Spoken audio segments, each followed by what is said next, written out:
Hai pemirsa dimanapun berada, senang sekali Martia di sini hadir untuk menemani kamu dalam gelaran obrolan budaya pada hari ini. Pastinya obrolan kali ini tidak hanya Tia yang menemani kamu, karena sudah ada dua narasumber yang siap untuk Tia ajak ngobrol nih teman-teman. Nah, pada hari ini sudah ada dua narasumber yang pastinya sangat inspiratif dalam rangka obrolan budaya pada hari ini. Yang pertama, langsung saja kita sapa Dr. Ana Agung Ayu Ngurah Tini Rusmini Gorde. Om Swastiastu Ibu. Om Swastiastu Mbak Tia.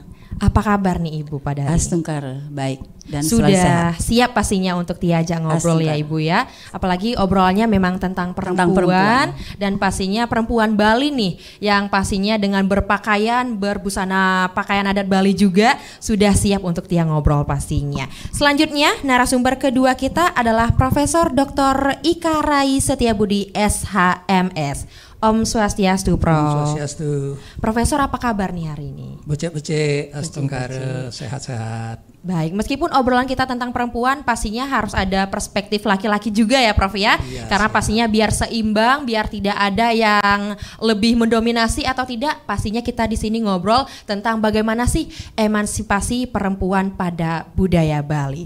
Baik, sebelum itu Tia akan memperkenalkan dulu makna atau topik dari obrolan kita pada hari ini adalah tentang perkembangan emansipasi budaya perempuan Bali. Wah, emansipasi nih pemirsa. Menurut pemirsa, apa sih emansipasi itu? Nah, daripada Tia yang jawab nih, mending kita langsung aja nih tanya sama narasumber kita pada hari ini. Dimulai dari Bu Gung Tini Gorde dulu nih. Bagaimana sih Ibu pendapat Ibu tentang kata emansipasi nih, apalagi untuk perempuan di Bali? Terima kasih Mbak Tia. Jadi sangat menarik ketika bicara perempuan terkait emansipasi dan lebih spesifik tentang perempuan Bali yang tanda kutip stigma dari perempuan Bali itu menjadi nomor 2 ya. Jadi, padahal emansipasi itu sedang diajarkan oleh kearifan lokal Hindu terkait tentang upacara atau upakara apapun tidak akan pernah mencapai kesempurnaan apabila perempuan tidak terlibat. Jadi Arda Nareswari itu adalah bagaimana Bali itu sendiri sudah menyatakan kesetaraan gender. Jadi antara laki-laki dan perempuan akan menyelesaikan persoalan dengan sangat sempurna. Gitu Mbak Tia.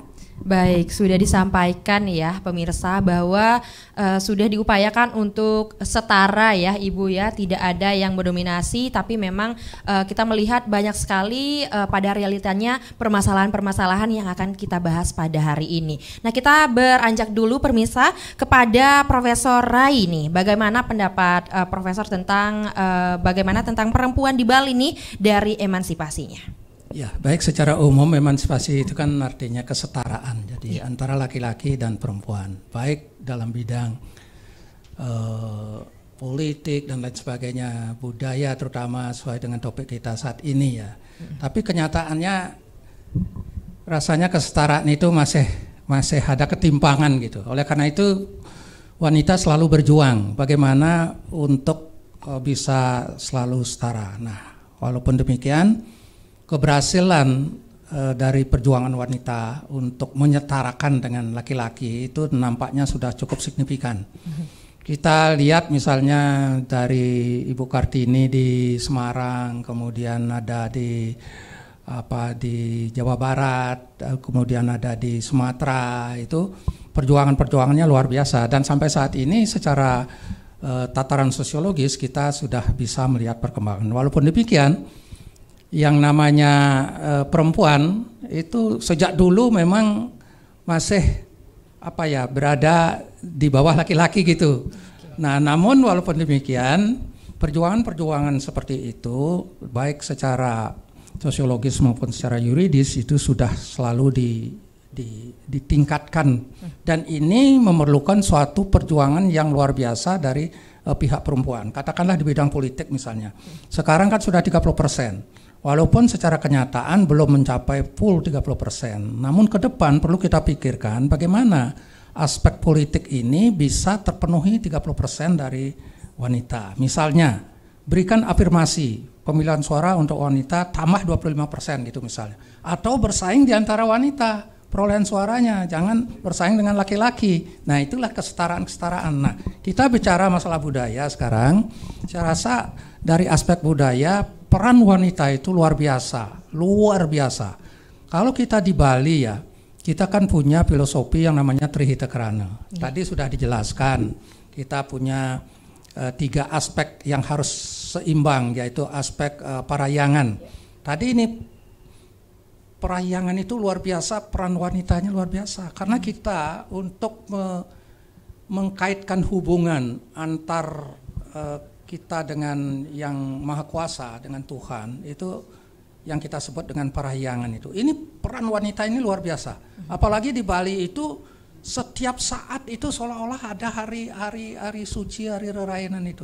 Katakanlah misalnya 1 bulan itu ada purnamo, kemudian 2 kali kacang klion, ada tumpek segala macam itu, tumpek warigo dan lain-lain sebagainya, itu semua untuk menghormati yang namanya alam itu. Nah, jadi itu parahyangan. Di sini peran wanita itu luar biasa. Dari awal merencanakan sampai menyelesaikan ngaturan itu untuk hubungan ke Yang Maha Kuasa. Yang kedua itu adalah pawongan. Ini juga wanita itu luar biasa juga pawongannya di sini.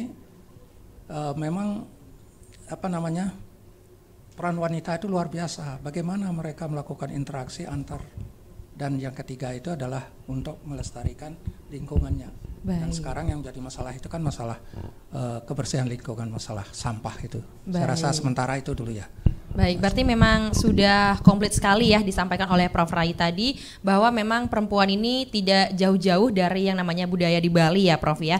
Baik, Bu Gung Tini Gordik, bagaimana nih pandangan Ibu tentang perempuan di Bali? Bagaimana sih peran perempuan tentang budaya di Bali?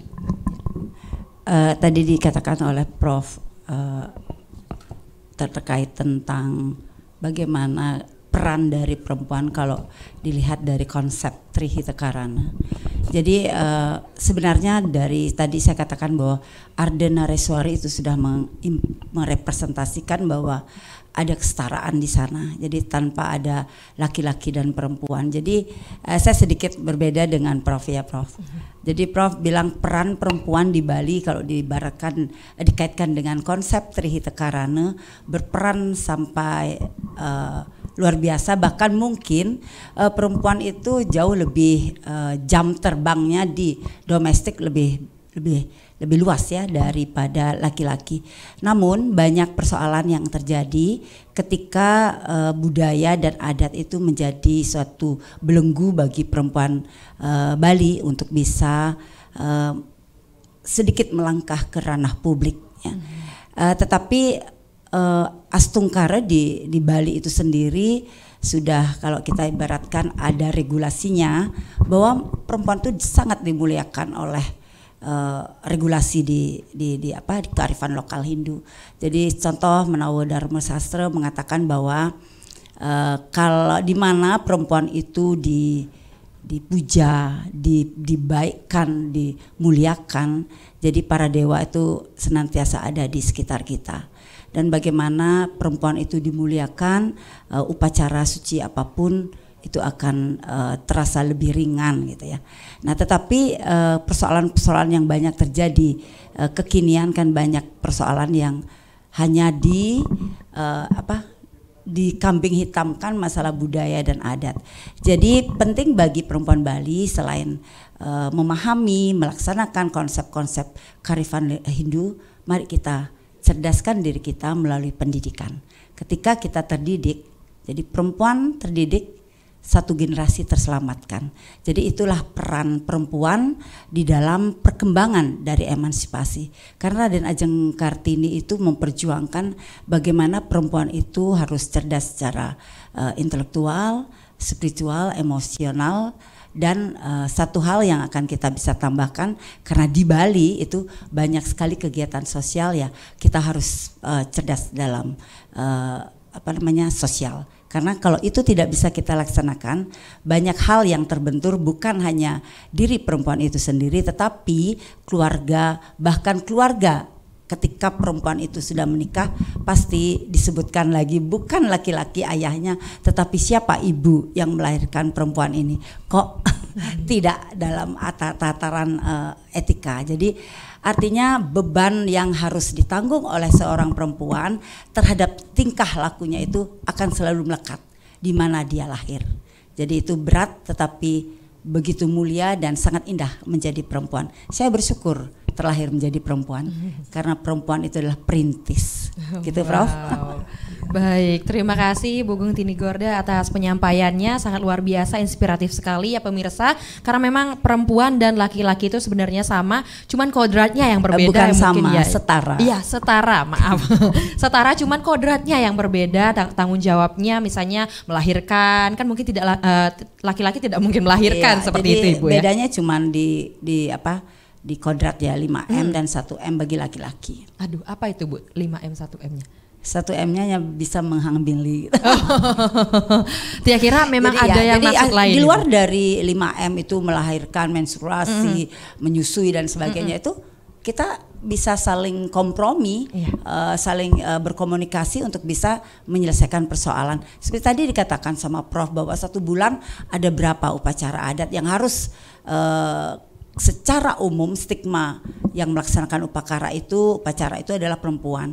Tetapi tadi saya katakan bahwa di luar dari 5 kodrat yang dimiliki melekat pada perempuan, mari mulai kita yang teredukasi harus memberikan suatu edukasi dan literasi dan advokasi bagi banyak masyarakat yang di Bali agar itu bisa kompromi kita lakukan, komunikasikan dengan baik sehingga ranah publik bisa dengan happy perempuan itu jalani, sehingga apa yang jadi kekhawatiran dari sisi politik, sosial, ekonomi akan segera perempuan itu dapatkan dengan bahagia gitu. Baik Ibu, berarti memang harus disesuaikan kembali Ibu ya, apalagi perkembangan zaman yang memang tidak mungkin sama, tahunnya saja sudah bertambah terus, pastinya permasalahan dan polemiknya juga akan bertambah terus ya pemirsa.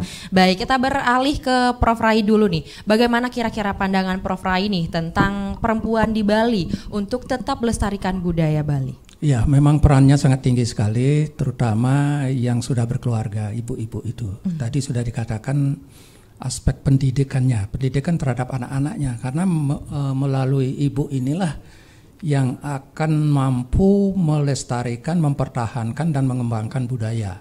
Karena apa? Karena ibu yang mentransmisikan etika, budi pekerti, kemudian logika-logika yang terkait dengan masalah-masalah kejujuran terhadap anak-anaknya, yang semuanya itu adalah peran ibu yang sangat penting sekali. Jadi di sini juga ibu itu sebagai saringan, karena sekarang ini kan budaya global itu sangat terbuka masuknya. Ya, jadi ibu di sini harus benar-benar dan selalu memperhatikan anak-anaknya dalam menjaring budaya global itu, yang mana kira-kira tidak sesuai dan yang mana harus dipertahankan, yang mana harus dilepas begitu, tidak boleh dilakukan. Nah, jadi di sini perannya memang luar biasa sekali, sehingga tadi juga disampaikan bagaimana seorang ibu itu mendidik secara informal di rumahnya, karena pendidikan ini sangat penting sekali. Jadi ibu lah yang harus mendorong anak-anaknya supaya belajar. Karena belajar itu penting. Kenapa saya katakan belajar itu penting, pendidikan itu penting? Karena pendidikan itu adalah masa depan. Dengan pendidikan akan dipastikan kita menemukan masa depan yang lebih baik. Dan bagi saya seorang perempuan itu harus memiliki kebebasan yang sama. Kenapa demikian? Ini ada satu teori secara filosofi bahwa makhluk hidup di dunia ini itu sebetulnya yang dituju adalah semua ingin bebas itu. Nah, apalagi yang namanya manusia. Manusia ini merupakan makhluk yang paling sempurna yang hidup di dunia ini. Dan dalam manusia itu ada 3 aspeknya. Satu, manusia sebagai makhluk individu yang memiliki kebebasan. Yang kedua, manusia sebagai makhluk sosial yang harus berinteraksi dengan masyarakat. Dan yang ketiga itu adalah sebagai makhluk budaya. di situ ibu juga harus membuat ide-ide terobosan-terobosan yang bisa melestarikan budaya dan membuat anak-anaknya menjadi sukses untuk pendidikannya. Nah, disitulah pentingnya. Karena dengan pendidikan seperti saya katakan tadi itu akan bisa mengambil keputusan yang lebih tepat. Oleh karena itu belajar itu merupakan hal yang sangat penting karena manusia itu adalah makhluk pengambil keputusan. Kalau kita sudah sekolah, kita belajar, kita pasti akan mampu mengambil keputusan yang lebih baik. Nah, di sini peran ibu itu yang harus mendorong gitu. Jadi bapak-bapaknya kan tinggal untuk mencari katakanlah mencari nafkah dan lain sebagainya. Walaupun sekarang ibu-ibu juga tidak sedikit lebih besar nafkahnya daripada bapak-bapaknya gitu. Idealnya kan begitu ya. Ada juga. Dan ibu-ibu ini memang secara hukum itu sudah diberikan perlindungan. Nah, seperti tadi ada 5M itu secara hukum itu sudah diberikan perhatian seperti itu. Misalnya melahirkan diberi cuti, bekerja tidak boleh 24 jam, kalau kerja malam harus dibatasi waktunya. Jadi itu dari aspek hukumnya. Namun secara sosiologis masih saja hal-hal itu seperti ketimpangan itu memang agak sulit untuk diatasi gitu. Walaupun selalu kita berusaha supaya ketimpangan itu bisa lebih menuju pada keseimbangan. Baik, terima kasih Prof. Berarti memang sampai sekarang masih diusahakan, tapi tidak bisa yang namanya 50-50 sampai sekarang belum berhasil ya Prof ya dan Ibu ya? Iya, memang masih seperti itu. Kalau kita lihat sejarahnya dari Yunani itu memang perempuan itu selalu di bawah kuasa laki-laki. Nah, namun dengan demikian maka bagaimana perjuangan-perjuangan di luar negeri itu untuk kesetaraan gender ini. Baik. Sampai di universitas itu kan ada mata kuliah kesetaraan gender. Nah, ini untuk mengembangkan itu. Baik. Supaya setara gitu. Baik Prof, terima kasih. Dan pastinya nanti kita akan lanjutkan kembali pemirsa dengan obrolan kita dengan banyaknya polemik yang dialami perempuan dalam budaya Bali. Jadi jangan kemana-mana pemirsa, di sini aja bersama Tia dan pastinya dengan dua narasumber kita dalam obrolan budaya. Jelajah Nusantara.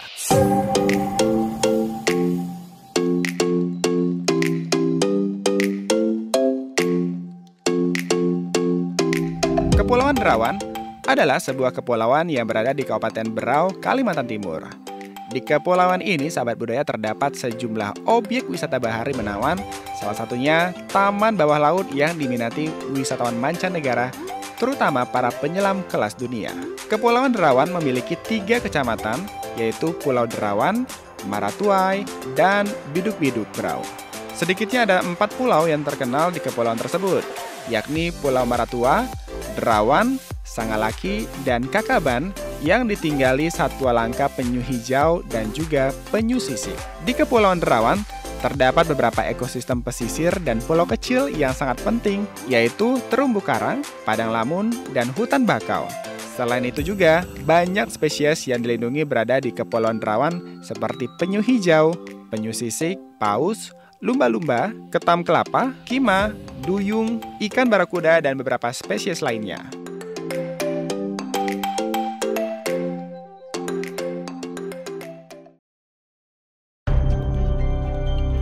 Sebaiknya Anda tahu, Pulau Pombo berada di tengah-tengah Pulau Ambon dan Pulau Haruko. Sementara secara administratif, seluruh kawasan di Pulau Pombo masuk ke dalam wilayah Kecamatan Salahutu, Kabupaten Maluku Tengah. Jaraknya hanya 5 km dari Kota Ambon, ibu kota Provinsi Maluku. Untuk mencapai pulau ini, Anda dapat menggunakan kendaraan umum dari Kota Ambon selama kurang lebih 1 jam ke arah pelabuhan Tulehu yang terletak di utara kota ini. Pulau Pombo luasnya sekitar 2 hingga 3 hektar, dikelilingi pasir putih dengan pepohonan di pesisir pantai dengan kawasan lautnya berupa pulau koral yang mengelilingi sebuah laguna sebagian atau seluruhnya berupa rangkaian batu karang besar dan kecil.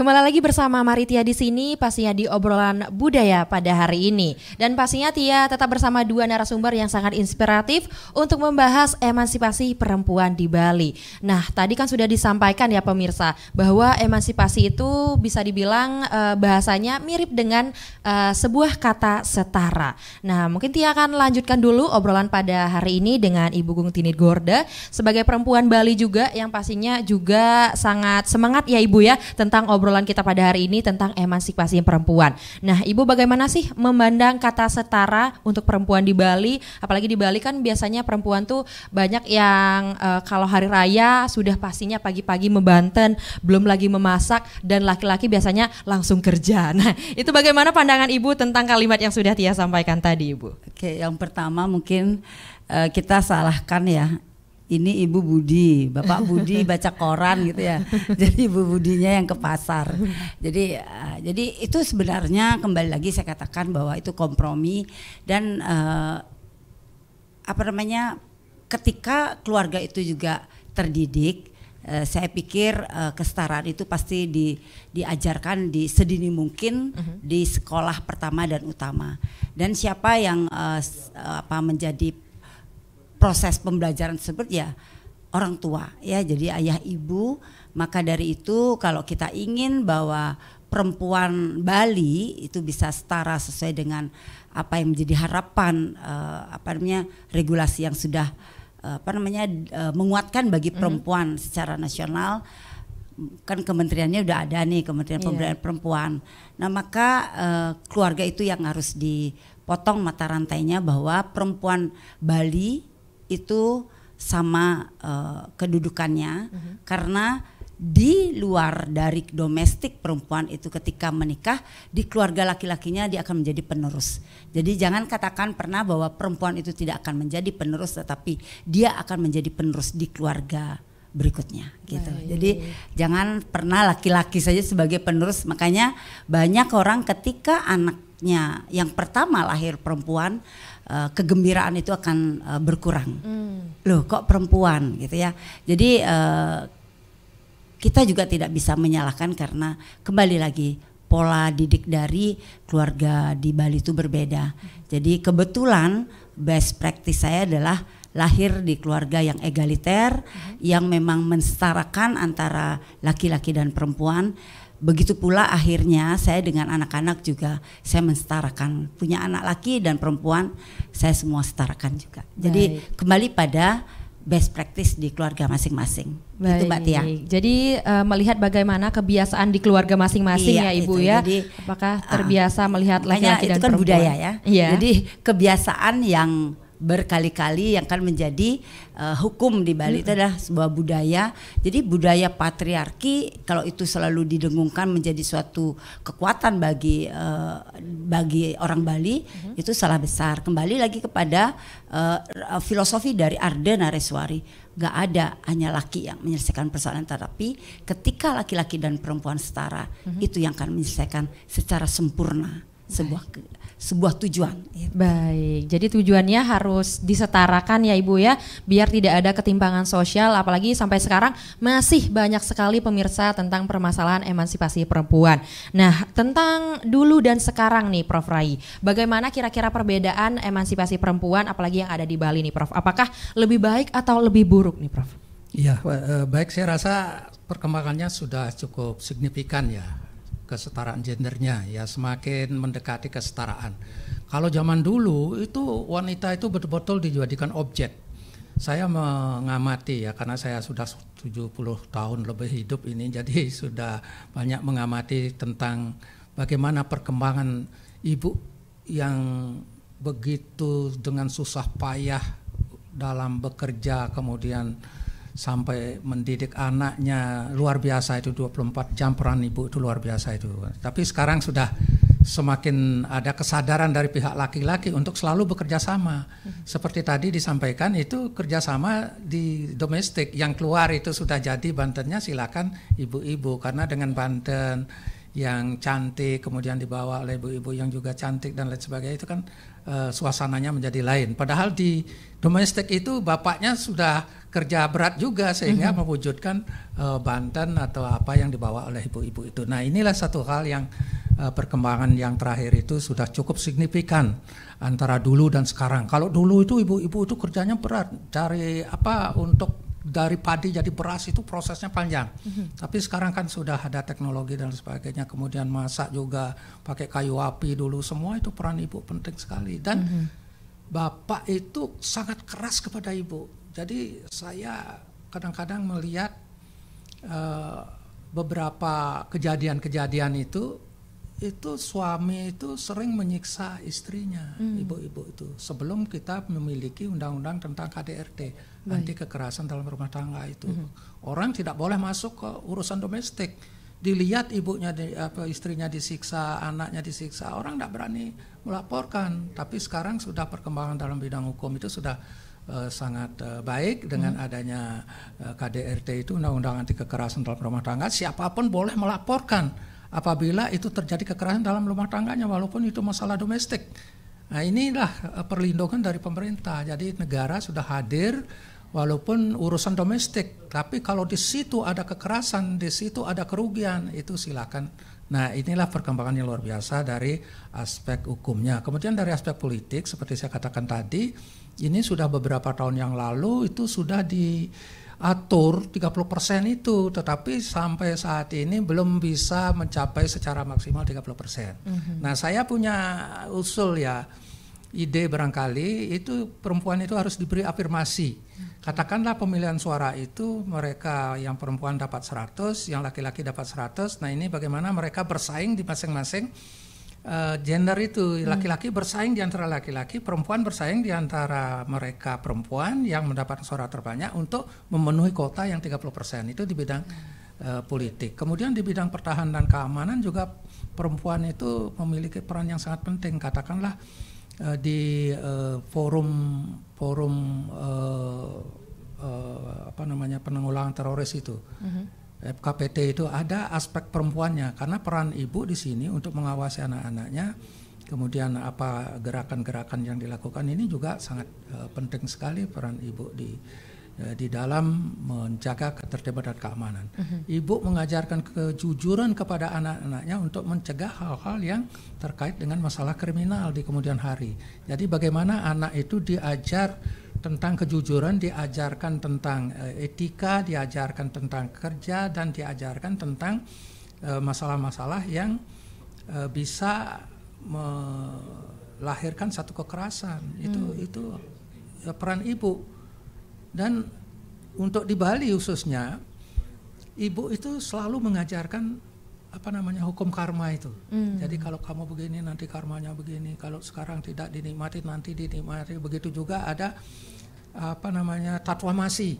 Ini selalu ditanamkan. Nah, di sini perannya luar biasa. Nah, jadi menurut saya perkembangannya sudah sangat signifikan untuk mengejar kesetaraan ini. Satu ketika, dan bahkan sekarang mungkin sudah cukup kalau dihitung secara indeksnya itu sudah indeksnya semakin naik ya, semakin naik.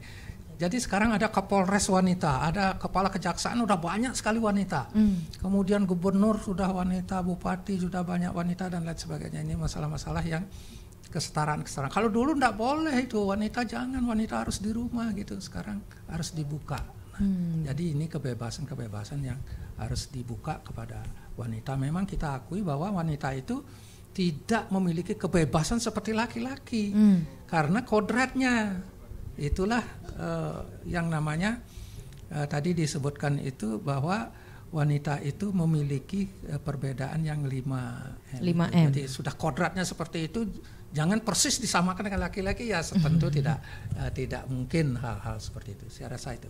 Baik, berarti memang sudah berubah ya, seperti zaman juga berubah ya Prof ya. Betul. Tidak sama seperti dulu, dan syukurnya sekarang sudah membaik daripada sebelum-sebelumnya. Baik, Ibu Gungtini, bagaimana nih kira-kira menurut Ibu tentang di Bali bahwa perempuan itu punya hak dan kewajiban tersendiri. Menurut Ibu bagaimana kira-kira tuh Bu? Apa sih sebenarnya hak perempuan di Bali dan kewajibannya apa saja nih kira-kira? kalau ini menurut saya best practice saya, bahwa hak dan kewajiban laki-laki dan perempuan itu sama, ya. Jadi sebagai anak itu nggak ada anak perempuan yang lebih harus hormat gitu kan, anak laki boleh-boleh enggak. Jadi hak dan kewajiban itu sama. Tetapi yang mungkin Mbak Tia ingin sampaikan bahwa boleh nggak sih kalau perempuan itu mewaris ya? Nah, jadi sebenarnya itu yang ini ya, salah cuman satunya Mbak, ya. Jadi kata waris itu sebenarnya kan melekat dengan ketika bicara hak itu pasti melekat pada kewajiban. Ini kalau perempuan Bali itu belum menikah, itu ya fine aja karena kan masih di rumah orang tua. Nah, ketika perempuan Bali itu sudah menikah, kalau itu melekat tetap haknya dituntut ya seperti waktu di rumah. Apakah mungkin seorang perempuan itu menanggung dua kewajiban ya, kewajiban di rumah laki-lakinya dan kewajiban di rumah asalnya. Nah itu sebenarnya kecerdasan yang harus dipaksakan untuk disosialisasikan. Perempuan itu nggak boleh asal menuntut hak, padahal dia otomatis harus melekat pada kewajiban. Jadi bukan hanya hak aja yang ini, tapi kewajiban lebihnya itu bisa nggak? Karena perempuan Bali yang sudah menikah, dia pasti akan menanggung kewajiban-kewajiban yang ada di rumah suaminya. Nah itu. Baik. Kalau saya sih secara rasional, saya mungkin kalau diberikan warisan itu, kata warisan itu melekat ya, jadi melekat pada hak dan kewajiban. Kalau hibah, nah itu ya Prof. Kalau hibah atau hadiah ya, kenapa enggak gitu ya. Jadi kalau di perempuan Bali ya, kehidupan orang Bali, hal-hal yang paling sensitif yang diminta oleh orang tua pasti perempuan itu yang lebih cepat untuk datang kepada orang tuanya. Dan ini enggak boleh didebat lagi ya Prof. Laki-laki dan perempuan, anak laki-laki dan anak perempuan, pasti anak perempuan itu lebih dekat pada orang tuanya. Karena apa? Karena dari kecil dibudayakan lebih diberikan pelajaran-pelajaran tentang domestik. Kalau laki-laki karena sudah puruse ini merasa bahwa laki-laki itu adalah penerus, jadi jarang sekali diberikan proses pembelajaran yang sangat sensitif. Nah itu yang menyebabkan ketika terjadi apa-apa orang tuanya lebih nyaman kalau anak perempuannya yang menyelesaikan persoalannya daripada anak laki-lakinya. Baik, Tia juga melihat hal serupa Ibu. Kebetulan Tia juga saudara perempuan laki-laki dan sebagai anak pertama nih, jadi memang melihat bagaimana problem di rumah itu ujung-ujungnya adalah Tia yang bisa dibilang lebih dipertanggungjawabkan lah bahasanya. Baik, berarti ini memang bukan sekedar fakta dari 1-2 orang aja ya pemirsa. Berarti memang secara nyata di Bali memang perempuan ya, banyak dilibatkan juga. Budayanya masih patriarki, begitu anak perempuannya harus ngurus domestik. Jadi lebih intens hubungan interaksinya orang tua dengan anak perempuannya. Jadi urusan domestik itu jauh lebih berat daripada urusan publik. Kalau dicari urusan domestik nggak ada jam waktunya, nggak ada gajinya, dan nggak ada aturan-aturan yang lain ya. Jadi betul-betul memang berat sekali urusan domestik. Tetapi ketika urusan domestik ini bisa diadop oleh perempuan Bali, saya pikir ketika dia ke ranah publik, saya yakin dia akan fine-fine saja. Baik, waduh semakin alot ya obrolan kita di hari ini pemirsa. Dan pastinya kita akan lanjutkan kembali obrolan pada hari ini karena obrolan kita akan lebih lanjut lagi pemirsa. Jadi jangan kemana-mana, di sini saja bersama Maritia dan pastinya dengan kedua narasumber kita pada obrolan budaya pada hari ini. Terima kasih. Sebaiknya Anda tahu, Indonesia adalah negara yang terkenal akan keanekaragaman budayanya. Salah satunya adalah alat musik tradisional. Alat musik tradisional di Indonesia memiliki nama dan kegunaan yang unik di masing-masing daerah. Alat musik tradisional Tifa. Alat musik tradisional khas Maluku dan Papua ini berbentuk seperti kendang namun berbentuk tube. Alat musik Tifa dimainkan dengan dipukul dan seringkali dihiasi oleh ukiran-ukiran khas Papua dan Maluku. Ada beberapa macam jenis alat musik Tifa seperti Tifa Jekir, Tifa Dasar, Tifa Potong, Tifa Jekir Potong, dan Tifa Bass. Setiap suku di Maluku dan Papua memiliki tifa dengan ciri khasnya masing-masing. Tifa biasanya digunakan untuk mengiringi tarian perang dan beberapa tarian daerah lainnya seperti tari lenso dari Maluku yang diiringi juga dengan alat musik totobuang, tarian tradisional suku Asmat, dan tari gatsi, serta pada pertunjukan musik acara penyambutan tamu khusus atau pertunjukan kesenian daerah Maluku di luar daerah atau di luar negeri.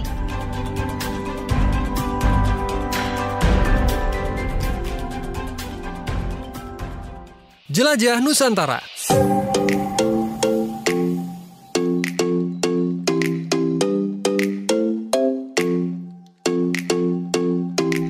Kawah Putih Ciwidey terletak sekitar 50 km arah selatan kota Bandung.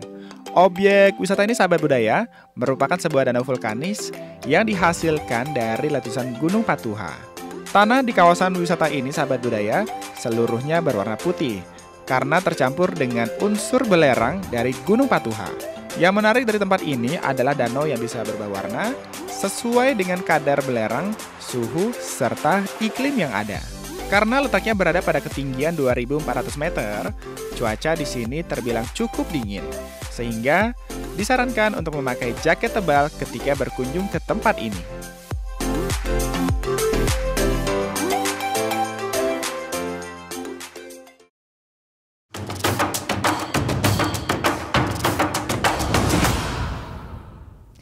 Halo pemirsa, nggak kerasa nih obrolan kita sudah berlanjut kembali tentang obrolan budaya dan juga emansipasi perempuan di Bali. Nah, tadi kan sudah disampaikan oleh Ibu Gung Tini Gorde ya pemirsa, bahwa perempuan di Bali memang banyak sekali tanggung jawabnya, pastinya laki-laki juga punya tanggung jawabnya tersendiri. Nah, tapi ini Tia punya pertanyaan yang bisa dibilang sering sekali Tia dengar di lingkungan dan bahkan itu tidak hampir setiap hari banyak yang nanyain, kenapa sih Tia kuliah tinggi-tinggi ujung-ujungnya juga bakalan di dapur? Apalagi di sini ada dua akademisi ya pemirsa yang pastinya akan menjawab bagaimana dari pandangan akademisi nih. Baik Prof, mungkin bisa dijawab ya Prof ya. Kenapa sih banyak sekali Tia dengar kok perempuan itu dibilang nggak usah pendidikannya tinggi-tinggi ujung-ujungnya juga bakalan ke dapur? Bagaimana itu Prof? Ya, memang dulu seperti itu. Dulu memang marah sekali hal-hal seperti itu. Kamu nggak usah sekolah, yang sekolah ini adalah laki-laki, toh juga kamu akan keluar nanti kerjanya di dapur. Ya, jadi dulu memang seperti itu. Tapi perkembangan sekarang justru orang tua itu sudah semakin adil. Jadi silakan sekolah, asal dia mau, orang tuanya mampu, itu dua-duanya disekolahkan. Nah, orang tua yang memang menyadari pentingnya sekolah ini pasti akan memberi kesempatan kepada semua anak-anaknya untuk sekolah setinggi-tingginya sesuai dengan kemampuan masing-masing. Karena ada begini, orang tuanya mampu tapi anaknya tidak mau sekolah. Ini celaka juga. Atau sebaliknya, ini anaknya semangat luar biasa, bapaknya yang tidak mampu membiayai. Karena sampai saat ini sekolah kita di Indonesia ini mahal. Sedangkan kalau di luar negeri lain ini, kalau di daerah-daerah maju itu kesehatan dan sekolah itu gratis semua. Baik. Jadi kedua hal itu, sekolah dan kesehatan ini unsur yang dua-duanya sangat penting. Inilah yang harus diutamakan. Nah, kesadaran itu sudah semakin meningkat sekarang, sehingga sekolah itu diharapkan semua anak-anaknya bisa sekolah setinggi-tingginya. Nah, ini harapan dari orang tua itu. Dan kalimat seperti itu sudah semakin pudar ya. Baik. Tidak ada kecuali dalam masyarakat yang agak jauh terpencil. Kalau masyarakat modern sudah tidak seperti itu. Dan kenyataannya memang wanita itu jauh lebih tekun dan lebih rajin dalam menuntut ilmu, dalam belajar. Buktinya apa? Kalau saya kebetulan di Udayana itu melihat justru yang cum laude, lulus-lulus yang terbaik itu wanita. Wow. Jadi yang laki-laki ini kok dikalahkan terus oleh wanita. Sudah berapa tahun itu? Ngekor ya Prof ya. Jadi, nah, ini satu masalah juga bagi orang tua, bahwa orang tua itu lebih pada laki-laki, tapi kenyataannya seperti itu. Nah di lain pihak tadi juga hak dan kewajiban laki-laki dan wanita seperti yang disampaikan ini, hak dan kewajiban itu sebetulnya sama, tetapi dibatasi oleh kodrat wanita itu tadi itu. Nah namun di Bali ada perkembangan baru karena sejak KB ya, KB itu kan 2 anak cukup, laki perempuan sama saja. Banyak orang punya anak itu justru 1 wanita gitu. Nah ini bagaimana ini kalau kawin keluar kewajibannya seperti apa? Nah, ada perkembangan baru, dulu perkawinannya biasa berlalu begitu saja. Nah, setelah ada yang punya anak 1, kemudian bagaimana ini kita menggunakan sistem patriarkat itu harus laki-laki berkuasa. Akhirnya ada perkembangan kawin pada gelang itu. Sehingga wanita atau laki-laki itu kewajibannya 2. Di tempat laki-lakinya dan di tempat wanitanya. Ini kewajibannya 2. Nah mengenai warisan, karena kita menggunakan sistem patrilineal itu kepada laki-laki, sehingga wanita yang kawin keluar itu tidak berhak untuk mewaris, begitu hukum adatnya. Gitu. Dan ini sudah dilakukan secara turun-temurun dan terus-menerus. Namun perkembangan kewarisan nasional itu semua harus dapat. Dan ini secara faktanya secara sosiologis itu sudah banyak yang memberikan hak waris kepada anak-anak perempuannya. Di samping bekal tadi tetata dan itu, tapi hak warisnya sudah. Kalau istilah Jawanya sesun segendong itu, jadi ategen yang laki-laki dapat 2, yang perempuan dapat 1. Nah ini perlu dikembangkan. Apalagi yang anak perempuan itu justru yang paling ingat kepada orang tuanya.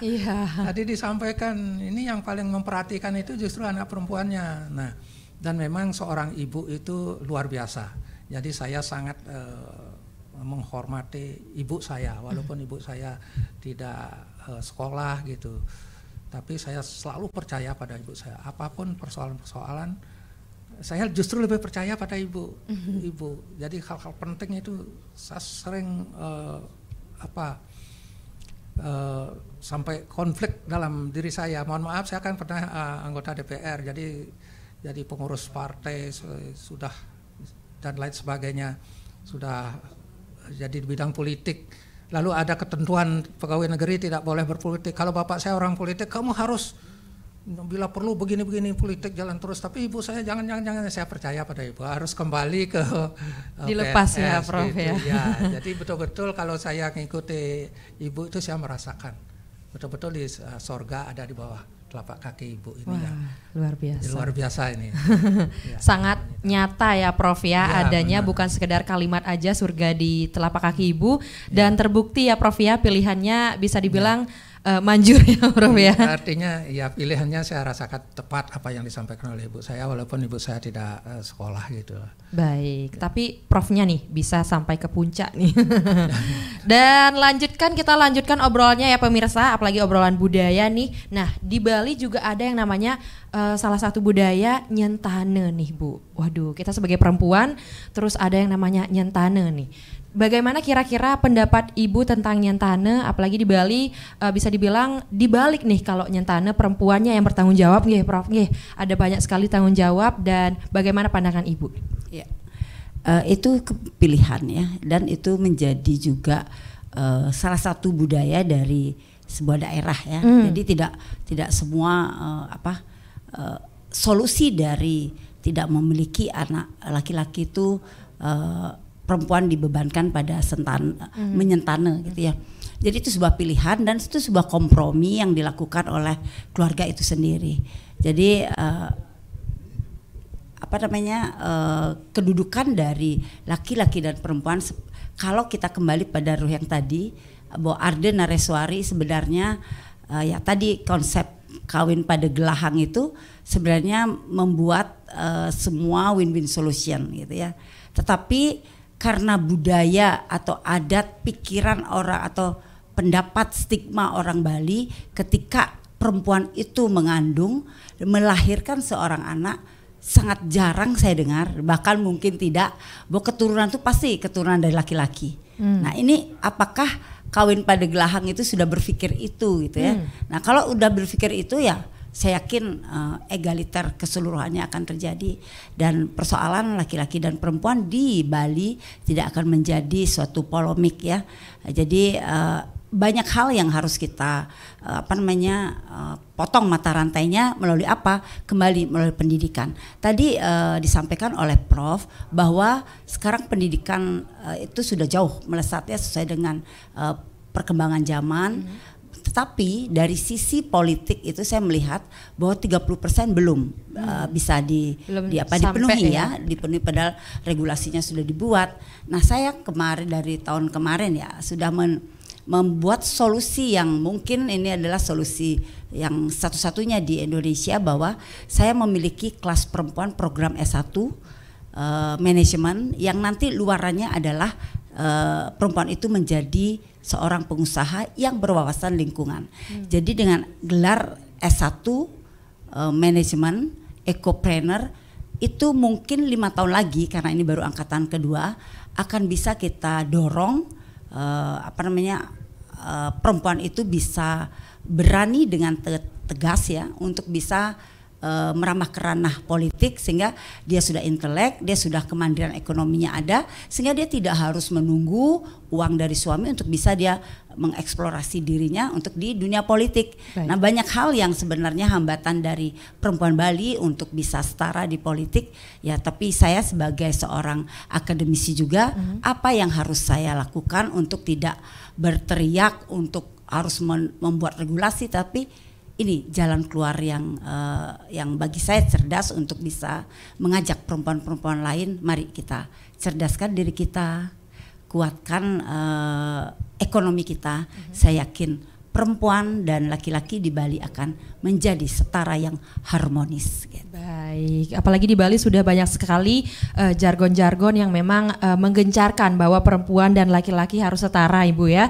Tidak hanya dalam kalimat saja, tapi memang harus ada di dunia nyata pastinya pemirsa. Baik, pertanyaan terakhir nih Prof dan Ibu Tini mungkin ya, bisa disampaikan contoh-contoh deh permasalahan yang bisa dibilang memudar seiring berjalannya waktu tentang emansipasi perempuan, selain tadi sudah Tia pertanyakan tentang nyentane dan juga tentang warisan di Bali. Ada nggak kira-kira yang sudah lebih baik lagi nih Prof, permasalahan emansipasi yang ada di Bali?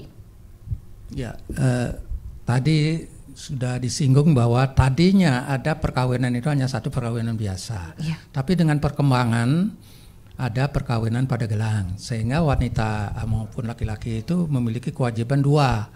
Jadi lebih tinggi kewajibannya. Oleh karena itu ke depan saya rasa juga Pak Gubernur sudah menyampaikan juga KB Bali itu. Jadi 4 anak itu supaya apakah ini bertentangan dengan program di atas kita juga, tapi yang jelas bahwa kita mengharapkan KB Bali itu ada 4 anak itu. Nah, kesenjangan itu akan semakin tidak melebar dengan adanya kawin pada gelangan, 2 kewajiban dan lain sebagainya. Saya rasa itu. Dan yang lebih penting kualitas SDM-nya ini sangat-sangat penting, karena dimanapun negara-negara maju itu kualitas SDM yang ditingkatkan. Walaupun kita punya sumber daya alam yang luar biasa, kalau SDM-nya rendah itu tidak ada artinya. Oleh karena itu pentingnya sekolah. Jadi sekolah itu menjamin masa depan. Sekolah itu menjamin bahwa kita akan membuat putusan yang lebih mendekati kebenaran dan sesuai dengan apa yang kita tuju. Itu jangan ada kata-kata lagi siapa yang mau diganti sekolah tinggi-tinggi. Enggak, itu untuk kepentingan diri sendiri, untuk menjamin masa depan kita. Jadi kalau saya selalu mendorong untuk sekolah. Karena hidup kita sebetulnya adalah ada 3 itu. Kita harus belajar. Jadi belajar seumur hidup, kemudian bekerja. Jadi KRI istilahnya, kita bekerja semampu kita, sepanjang kita masih bisa kita harus bekerja. Dan yang terakhir adalah selalu berdoa. Baik. Sehingga apabila kita lakoni hal seperti itu, kita akan bisa apa yang kita inginkan ya tercapai ya tercapai. Jadi kedamaian dan kebahagiaan itu saya rasa itu ya. Baik, jadi memang harus harmonis dengan banyak sekali aspeknya ya Prof ya, tidak bisa di satu bidang saja. Tapi seperti yang sudah Prof sampaikan tadi, berarti memang Tia nggak boleh stuck pendidikannya di segini aja ya Prof ya. Iya. Berarti memang harus dikuatkan kembali, apalagi menjadi perempuan nih Prof ya. Banyak sekali PR-nya. Baik, Ibu Gung Tini Gorda, bagaimana nih Ibu pendapat Ibu tentang permasalahan perempuan di Bali? Ada nggak Bu yang mungkin perlu di-highlight lagi nih, biar kedepannya bisa menurunlah permasalahan perempuan di Bali, Bu? Satu hal yang harus dipahami oleh perempuan Bali yang sudah disampaikan juga oleh Prof bahwa kita bisa merubah dunia ketika diri kita mempunyai daya saing melalui pendidikan. Kita bisa merubah dunia apabila ada kemandirian ekonomi. Jadi perempuan itu harus melakukan pendidikan setinggi-tingginya dan luarannya adalah bagaimana perempuan itu bisa mandiri secara ekonomi sehingga punya daya saing dan bargaining position terhadap laki-laki dan masyarakat itu sendiri. Ketika itu sudah perempuan itu miliki, saya yakin semua lingkungan akan bisa diajak untuk kompromi, berdiskusi dan menjadi harmonisasi antara laki-laki dan perempuan. Baik, berarti memang harus harmoni ya Ibu ya, seperti lagu. Baik pemirsa, karena obrolan kita sudah sangat seru sekali ya pemirsa, tapi nampaknya obrolannya harus kita cukupkan sampai di sini. Nah, untuk sebagai penutup pada hari ini mungkin Tia bisa minta kalimat penutup nih dari masing-masing narasumber. Boleh dimulai dari Prof terlebih dahulu untuk menutup obrolan kita tentang budaya, emansipasi budaya perempuan di Bali, Prof. Silahkan. Ya, terima kasih. Kita berharap bagaimana bisa meningkatkan SDM, terutama dari wanita ya, sehingga tidak ada kalimat lagi kamu wanita tidak usah sekolah tinggi-tinggi dan lain sebagainya. Jadi sekolah itu sangat penting. Dan yang kedua, kita harus menghargai dan menghormati wanita, karena dengan menghormati wanita kita akan ada kedamaian dan kebahagiaan ada di situ. Dan yang terakhir, kita harus menghormati ibu kita, karena ibu kita sebetulnya adalah sorga itu dari telapak kaki. Dan saya sudah merasakan kalau kita menghormati ibu dan percaya pada apa yang disampaikan oleh ibu, itu secara logika memang sangat luar biasa. Jadi itu yang saya bisa sampaikan. Dan sekolah itu harus gitu. Jadi untuk SDM, karena sekolah itu adalah masa depan, bukan untuk untuk gagah-gagah enggak. Jadi sekolah itu untuk mengambil keputusan yang lebih mendekati kebenaran, karena manusia itu kan satu, dia itu sebagai makhluk pribadi, dia ingin bebas, karena dengan sekolah kita akan menikmati kebebasan, tapi kebebasan tanpa mengganggu kebebasan orang lain. Baik. Jadi itu dibatasi oleh hukum. Yang kedua, kita sebagai makhluk sosial, kita harus ngambil putusan untuk mencapai tujuan. Sun politikon, makhluk yang berpolitik. Jadi kalau kita mengambil keputusan dengan dasar sekolah, itu akan mendekat kebenaran. Dan yang ketiga adalah mari kita membuat inovasi, ide-ide itu. Jadi sebagai makhluk budaya itu, karena semua berawal dari ide. Dengan ide itu kita akan bisa melahirkan sesuatu yang akan lebih bermanfaat untuk orang banyak. Saya rasa itu. Baik, terima kasih Prof, luar biasa, sangat inspiratif sekali untuk Tia juga biar semakin fokus menyelesaikan studi. Baik, kita lanjutkan ke Bu Gung Tini Gorda nih, bagaimana kesimpulannya pada hari ini Bu? Kesimpulan hari ini pada rangkaian akan Hari Kartini ya. Iya. Buat Kartini untuk tersenyum, bahwa konsep diri, bahwa dalam hati perempuan itu sendiri yang bisa menyelesaikan dengan kata kunci aku mau, aku mampu, aku siap untuk sukses. Terima kasih. Baik, simpel sekali penutupannya ya pemirsa, tapi memang langsung ngena di hati ya Ibu ya. Baik, terima kasih untuk Ibu Agung Tini Gorda atas kesimpulannya, dan juga Prof Rai atas penyampaiannya yang luar biasa, yang benar-benar langsung masuk ya maknanya pemirsa. Baik, karena sudah banyak sekali yang kita obrolkan pada hari ini, semoga kita bisa berjumpa kembali Bu dan Prof pada kesempatan yang berikutnya. Tapi untuk pada hari ini Tia cukupkan sampai di sini. Jadi terima kasih untuk pemirsa yang sudah standby dan stay tune pada gelaran pada hari ini. Jadi Tia mohon maaf apabila terdapat kesalahan kata dan pengucapan. Dan akhir kata Tia tutup dengan Paramasanti. Om Santi Santi Santi Om. Sampai jumpa.